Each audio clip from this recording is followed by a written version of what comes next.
Okay.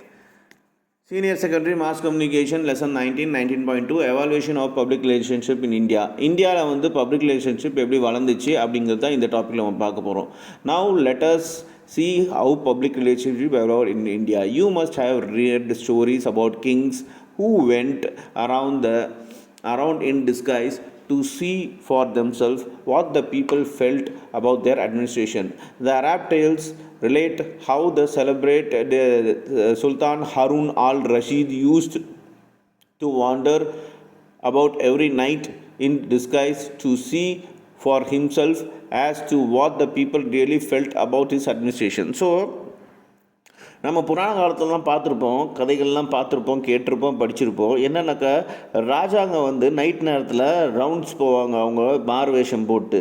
அதாவது அவங்க மக்கள் வந்து அவங்களோட ஆட்சி பற்றி, அந்த ராஜா பற்றி என்ன பேசுனாங்க, என்ன எதிர்பார்க்குறாங்க, மக்கள் என்ன எதிர்பார்க்குறாங்க, என்ன சேஞ்சஸ் வரும்னு எதிர்பார்க்குறாங்களாம் தெரிஞ்சுக்கிறதுக்காக இந்த மாதிரி வந்து ராஜாக்கள் வந்து அந்த காலத்தில் எல்லா நாட்டிலையும் ஒரு ரவுண்ட்ஸ் மாதிரி போயிட்டு இருந்தாங்க. Profession paths were invited to sing the glory or kings of kings and queens. So இந்த கவிஞர்கள் இவங்க எல்லாத்தையும் பார்த்தீங்கன்னாக்கா உலக லெவலில் ராஜாவையும் ராணியும் புகழ்ந்து பார்த்துக்காக இன்வைட் பண்ணுவாங்க அவங்க ராஜ தர்பாரில். There were people who reported to kings about the popular feelings and views. In the Ramayana there is a character called Bhadro who used to report Rama about the popular feelings and perceptions. So அந்த king பார்த்திங்கனாக்கா ஒரு ஆள் appoint பண்ணியிருப்பாங்க. அவங்க யாருனாக்கா மக்களோட ஃபீலிங்ஸையும் மக்களோட வியூஸையும் வந்து ராஜாட்ட வந்து சொல்லுவாங்க. ஸோ ராமாயணத்துலேயும் பார்த்திங்கனாக்கா ஒரு கேரக்டர் இருக்குது, பாத்ரோங்கிற ஒரு கேரக்டர் இருக்குது.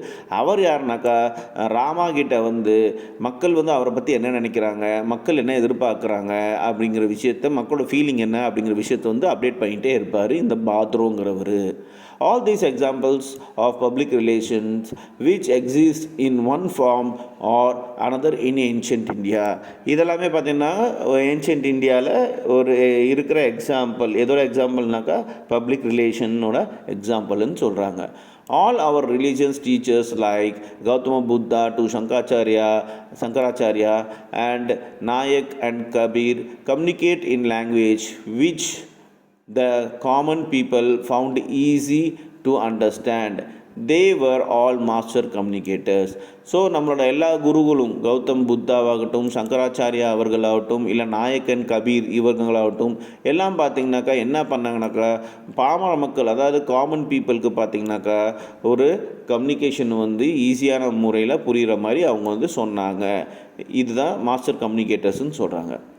Another outstanding example for master communicator is that Mahatma Gandhi, who succeeded in bringing the entire country together to achieve independence.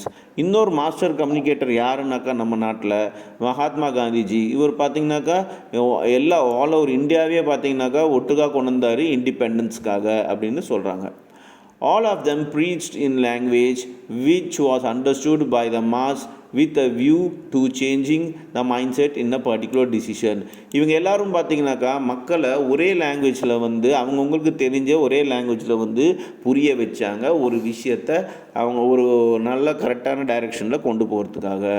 Spiritual leaders like Baba Ramdev and Sri Ravi Shankara have also been successful in developing a huge mass and the consistent followers in the spiritual. So இந்த மாதிரி அந்த காலத்தில் ராஜாங்கள் எல்லாமே இந்த மாதிரி பண்ணிட்டு இருந்தாங்க. இது தான் பார்த்தீங்கன்னாக்கா பப்ளிக் ரிலேஷன்ஷிப் அப்படின்னு சொல்கிறாங்க. இப்போ டிட் யூ நோ அப்படின்ட்டு ஒரு பாக்ஸ் போட்டிருக்காங்க, என்னென்னு பார்க்கலாம். King Ashoka sent his own children to Sri Lanka to spread the message of Buddhism. From his angle his daughter Sanghamitra was the first women public relation executive in the history. ஸ்ரீலங்காவில் பார்த்தீங்கன்னாக்கா king ராஜா, so ராஜா அரசர் அசோகா பார்த்திங்கனாக்கா அவங்களோட சொந்த பசங்களே வந்து ஸ்ரீலங்கா முழுசாக புத்திசம் பரப்புறதுக்காக அனுப்பிச்சி விட்டார். அதாவது அவங்க பொண்ணு அசோகர், அவரோட பொண்ணு வந்து சங்கமித்ரா அவங்க பேர். அவங்க தான் first women public relationship executive. வரலாறுலேயே பார்த்திங்கன்னா அவங்க தான் first women public relation executive அப்படின்னு சொல்கிறாங்க. However, a systematic practice of public relation in India began with Indian Railways in 1920. So இந்தியாவில் பார்த்திங்கனாக்கா இந்த பப்ளிக் ரிலேஷன்ஷிப்போட ப்ராக்டிஸ் எப்போ ஆரம்பிச்சிச்சுனாக்கா 1920s யாராலனாக்கா இந்தியன் ரயில்வேஸ் மூலமாக. They utilize public relation activities such as exhibitions, festivals, and advertising in the newspaper both in India and England to attract tourist to India. So இந்தியாவில் நிறைய tourist வர வைக்கிறதுக்காக இவங்க என்ன பண்ணாங்கனாக்கா, இவங்க வந்து எக்ஸிபிஷன் நிறையா நடத்துனாங்க. அதாவது பண்டிகையில் அட்வர்டைஸ்மெண்ட்ஸ், நியூஸ் பேப்பர்ஸ் எல்லாம் அட்வர்டைஸ்மெண்ட்ஸ்லாம் கொடுத்தாங்க. எங்கேனாக்கா இந்தியாவிலையும் இங்கிலாண்ட்லேயும். ஏன்னா அப்போ தான் டூரிஸ்ட் இந்தியாவுக்கு வருவாங்கன்னு சொல்லிட்டு. ஸோ இதுதான் 19.2 evolution of public relationship in India. இந்தியாவில் எப்படி பப்ளிக் ரிலேஷன் வந்து வளர்ந்துச்சுங்கிற ஒரு விஷயத்துக்கு இதுதான் அர்த்தம்.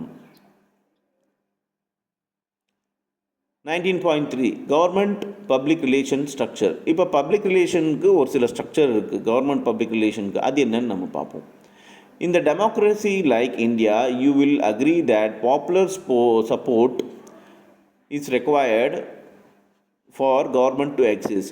இந்தியா மாதிரி ஒரு டெமோக்ராட்டிக் கண்ட்ரியில் பார்த்தீங்கன்னாக்கா ஒரு நல்ல சப்போர்ட்டு வந்து தேவைப்படுது அப்படிங்கிறாங்க.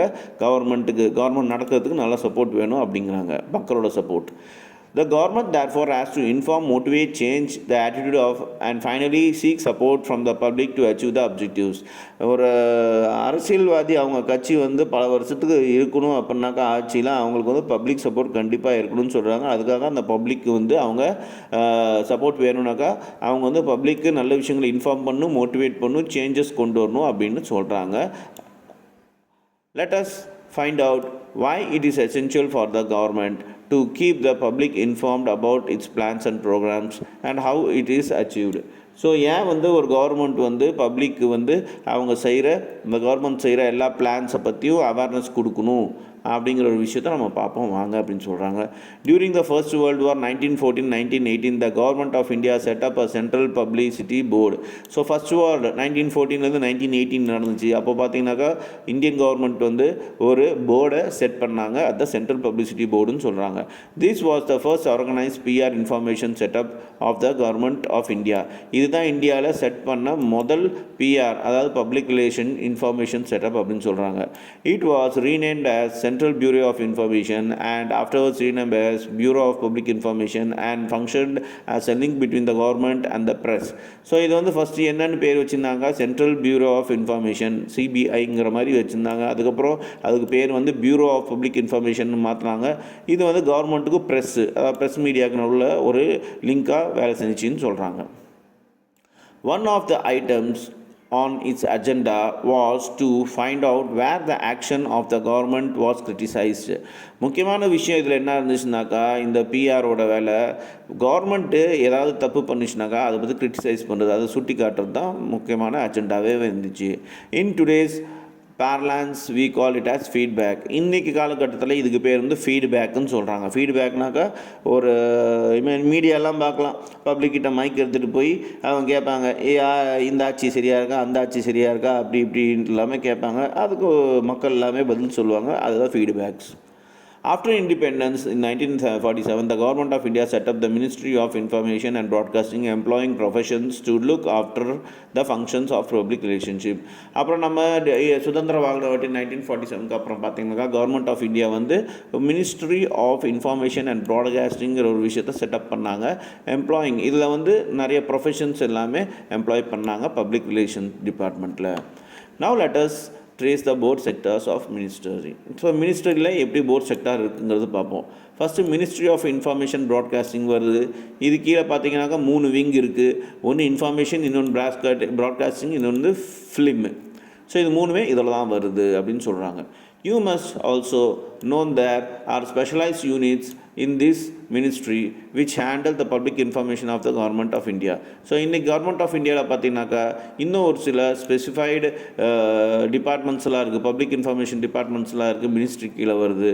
தே ஆர் கால்ட் மீடியா யூனிட்ஸ். அவங்கள என்ன சொல்கிறாங்க, மீடியா யூனிட்ஸ் இங்கே சொல்கிறாங்க. And inform people about the plans and programmes of the government. இந்த மீடியா யூனிட்ஸோட வேலையை பார்த்தீங்கன்னாக்கா மக்களுக்கு வந்து கவர்மெண்ட் என்ன பிளான் எல்லாமே இன்ட்ரடியூஸ் பண்ணுது அப்படின்ட்டு சொல்கிறது தான் இவங்க வேலைன்னு சொல்கிறாங்க. அதில் யார் யார் இருக்காங்க அப்படின்னாக்கா ஆல் இண்டியா ரேடியோ, ஏஐஆர்னு சொல்லுவாங்க, தூர்தர்ஷன் கேந்திரா, டிடிகேன்னு சொல்லுவாங்க, ஃபிலிம் டிவிஷன்னாக்கா நீங்கள் ஒரு மூவி பார்க்குறதுக்கு முன்னாடி ஒரு ஃபிலிம் டிவிஷன் அவேர்னஸ் கொடுப்பாங்க. ஸோ அதுதான் ஃபிலிம் டிவிஷன்.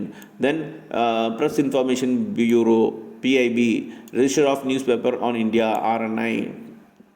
அப்புறம் natural film archives of India NFAI, Indian Institute of Mass Communication IIMC, Photo Division, Film and Television Institute of India FTII, National Film Development Corporation NFDC, National Central of Film for Children and Young Person NCFCYP, Directorate of Film Festival Publications Divisions, Directorate of Film Publicity, Directorate of Audiovisual Publicity, Songs and Drama Division, Research and Reference Division.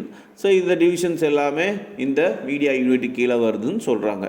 You must understand that the above media unit specialize in the use of a particular means of communication to convey information to public. So மேலே இருக்க எல்லா media யூனிட்ஸும் பார்த்தீங்கன்னாக்கா எதில் ஸ்பெஷல்னாக்கா மக்களுக்கு ஒரு நல்ல விஷயத்த இன்ஃபர்மேஷனை கொடுக்கறதுக்காக தான் இதெல்லாம் இருக்குதுன்னு சொல்கிறாங்க.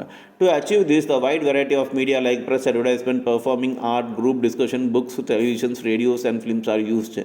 ஸோ மக்களுக்கு இதெல்லாம் போய் சேர்கிறதுக்காக பார்த்தீங்கன்னாக்கா அட்வர்டைஸ்மெண்ட் ஆகட்டும், ப்ரெஸ் ஆகட்டும், தட் இஸ் நியூஸ் பேப்பர்ஸ் ஆகட்டும், ஆர்ட் ஆகட்டும், இல்லை குரூப் டிஸ்கஷன் ஆகட்டும், புக்ஸ் ஆகட்டும், டெலிவிஷன், ரேடியோ அண்ட் ஃபிலிம் மூலமாக இதெல்லாமே அவேர்னஸ் கொடுக்குறாங்க சொல்கிறாங்க.